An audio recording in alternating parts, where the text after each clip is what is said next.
अस्सलाम वालेकुम। Hope so you are fine. So basically जो आज की मेरी वीडियो है वो थोड़ी सी प्रेजेंटेशन से रिलेटेड है। इंग्लिश प्रेजेंटेशन की वीडियो मैंने अपनी सबसे पहली अपलोड की थी। ये उर्दू प्रेजेंटेशन से रिलेटेड है। तो अगर मैं अपनी अल्हम्दुलिल्लाह बात करूँ तो टेंथ में मेरा इस प्रेजेंटेशन के साथ फुल स्कोर था। मैंने सेम प्रेजेंटेशन अपनी आगे एफएससी में भी अप्लाई की। तो यहाँ पर बात करने का मकसद ये है कि अगर आप देख रहे होंगे मेरी मतलब कोई इतनी ओवर रेटेड नहीं है, बहुत सिंपल सी प्रेजेंटेशन है, ना ज़्यादा ही बहुत खूबसूरत है, ना बिल्कुल भी ऐसी नहीं कि देखी ही ना जा सके, इजीली रीड ही ना की जा सके। बिल्कुल एक नॉर्मल मॉडरेट लेवल की प्रेजेंटेशन है जो कि एक माइंड को मतलब कि जो कि चेकर के माइंड को एक अच्छा व्यू प्रेजेंट करती है, that the paper is really good. So अगर हम थोड़ी सी हेडिंग्स से अपना स्टार्ट लें, मैंने आपको अपनी रीसेंट वीडियो में भी बताया था कि आपको जो बोर्ड में शीट्स दी जाती हैं उनके मार्जिन लाइंस नहीं होती। मेरे यहाँ पर दोनों साइडों पर मार्जिन लाइंस हैं, लेकिन जो आपको बोर्ड में शीट दी जाएगी वो मतलब कि उसमें आपको यहाँ से खुद लगानी पड़ेगी। एक मार्जिन लाइन मैं सजेस्ट करती हूँ, कितना टाइम नहीं होता। तो अगर हम अपनी हेडिंग से स्टार्ट लें तो आपको जहाँ से कहा होता है लिखना वहाँ से आपने स्टार्ट करना होता है। सबसे पहले आप इंशाई तर्ज या फिर हिस्सा इंशाइया, इट्स अप टू यू, जो भी आप लिख सकते हैं दोनों ठीक है। आपका जिस मतलब कि जो अच्छा लिखा जाए, जो अच्छा प्रेजेंट करे वो आप राइट डाउन करें। अच्छा, आगे हम क्वेश्चन पूरे पूरे लिखने को अवॉइड करते हैं। मुख्तसर जवाब जो कि 9th-10th में आते हैं उनको हम सबसे पहले नोट डाउन करते हैं। या फिर आई थिंक सो आपको मुख्तसर जवाब से पहले एक और शॉर्ट पोर्शन भी आता है शायद, मुहावरों का, समथिंग लाइक डैट, वो भी आप कर सकते हैं। क्योंकि सबसे पहले हमेशा शॉर्ट चीज़ें अटैम्प्ट करनी होती हैं, तो आप वहाँ से स्टार्ट लें।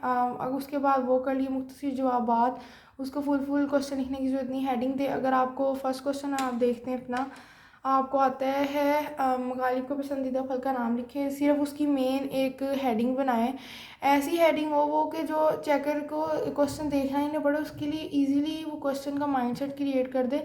यानी कि वो उसके लिए जितना आप कर सकते हो उसके लिए आसानी करें उसकी रीडिंग के लिए, और अपनी प्रेजेंटेशन इस तरह आपकी इन्हांस होगी।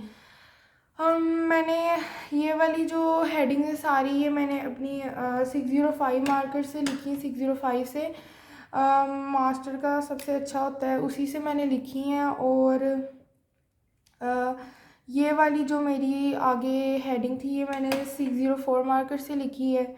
और अंडरलाइनिंग की जहाँ तक बात है, मैंने आपको कहा था कि आप ना अपने मार्कर 605 के अंदर ना कट सा लगा लें। यहाँ पर भी देखें तो ये इसी तरह ही है बिल्कुल।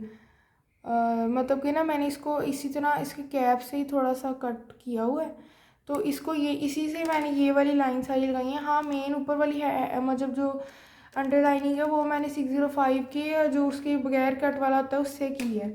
अच्छा, आपने अपना आंसर लिखा, उसके बाद आपको एंडिंग मार्जिन लाइन लगाने की मतलब कि एंडिंग मार्जिन लाइन लगानी है। और वो भी आप इतनी प्रैक्टिस कर लें कि आप अपने हैंड से उसे गो थ्रू कर सकें। मतलब कि इतना टाइम तो होता नहीं, ख़ासतौर पर उर्दू का पेपर तो मैं कहती हूँ कि मतलब कि किस्म का हाथ ही तोड़ देता है। मैं तो अपना यही कहती थी कि मतलब बस एक उर्दू का बहुत ज़्यादा टफ टाइम देता है, और टाइम मैनेजमेंट इस पेपर की बहुत बहुत ज़्यादा मैटर करती है।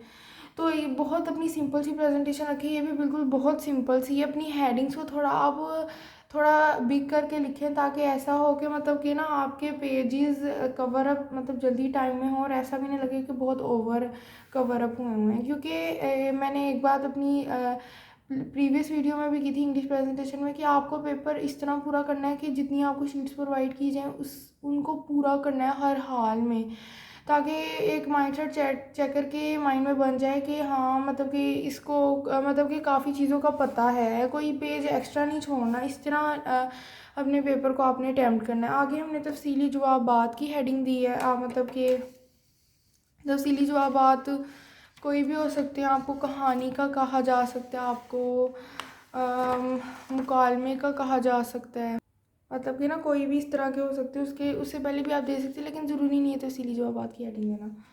तो अच्छा, अगर हम अपनी नेक्स्ट प्रेजेंट आगे देखें, मूव करें, मुकालमे की जस्ट मैंने हेडिंग दी है। मुकालमे को अटैम्प्ट करने का भी थोड़ा सा एक तरीका होता है। ये बेसिकली हमें एफएससी पार्ट में आए जाते हैं मुकालमे। हाँ हाँ, तो हो सकता है 9th 10th में भी आए, मुझे काफ़ी टाइम हो गया है तो इसलिए मुझे इतना याद नहीं है। तो उसके सबसे पहले आपको बैकग्राउंड बताना होता है। बैकग्राउंड आपने ये मतलब ब्रैकेट्स में बताना होता है।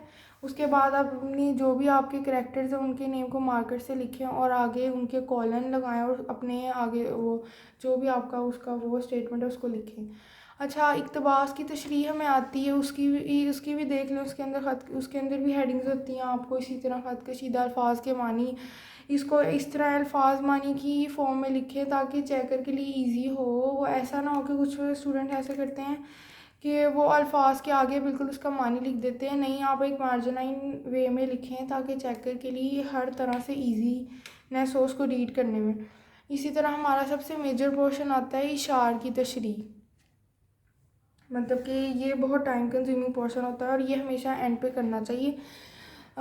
इसके दो पोर्शन होते हैं, हिस्सा नज़म हिस्सा गज़ल। पहले आपको नज़म करना चाहिए, मैं सजेस्ट करूँगी, क्योंकि नज़म का एफएससी में तो हम ऐसे करते हैं कि उसको इकट्ठे ही कर लेते हैं उनके अशार को ना।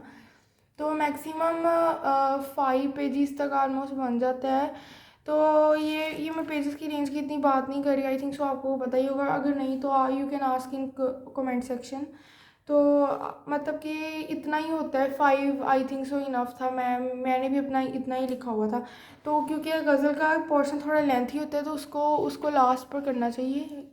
मफ़हूम आप नज़म में ज़रूर लिखा करें, ये ना चेकर के लिए मतलब कि ना बहुत उसको इजी हो जाता है कि शेर में पूछा क्या गया है। क्योंकि तशरीह बहुत रेयर होता है कि चेकर ना मतलब तशरीहात को रीड करे, ये काफ़ी रेयर होता है।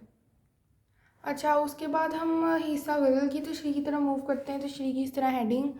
और एक जो मैं मेन बात करना चाहूँगी, अशार लिखने का तरीका। क्योंकि चेकर ने आपकी तशरीह कभी भी रीड नहीं करनी। इतना ही ज़्यादा उर्दू का आगे मटीरियल होता है, वो सारा कभी भी चेकर रीड नहीं कर सकता।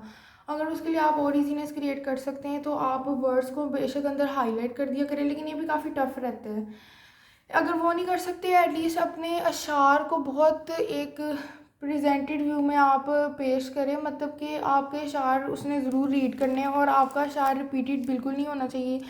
हर तशरीह में अलग अलग अशार डालें और मैक्सिमम डालें जितने आप डाल सकते हैं। एक पेज पे 2 मस्ट है, उससे कम तो बिल्कुल भी ना करें। ये जैसे कि मैंने एक शेर लिखा है, इसको भी एक लिखने का मतलब मेथड होता है। जिस तरह ये गालिब का ही मैंने शेर लिखा है, आपका शेर मतलब कि इस तरह हो कि बिल्कुल एक बिल्कुल दोनों का सेम मतलब स्पेस में आए, दोनों लाइन सेम स्पेस ऑक्यूपाई करें, ना ये बहुत आगे निकले। मतलब कि देखिए, एंडिंग इसकी भी सेम है, इसकी भी स्टार्टिंग बिल्कुल सेम है। ये आप शेर का साइन दें। और मैं आपको बताऊँ, आप शेर इस तरीके में लिखा करें। अब ये देखिए मेरा, आप शेर देखेंगे, ये इसने ऑलमोस्ट 3 लाइन्स फुली ऑक्यूपाई की हैं। या आप इस तरह ना लिखें कि उसको बिल्कुल झंझोड़ के एक दूसरे में घुसा के लिख दें कि मतलब कि आपने ये लिखा है ना, तो आप बिल्कुल नीचे या तो इसके सेकंड लाइन पर ही लिख दें, या फिर बिल्कुल ऐसे भी ना हो कि फर्स्ट लाइन छोड़ के नीचे वाली लाइन को भी बिल्कुल ऐसे ही लिख दें। मतलब कि अब देखिए, अगर आप मेरे शेर को देखें तो बिल्कुल नहीं लग रहा कि मैंने कोई स्पेस ज़ाया की है या मैंने को जानबूझ के 3 लाइनों में पूरा किया है एक्स्ट्रा खुला खुला करके।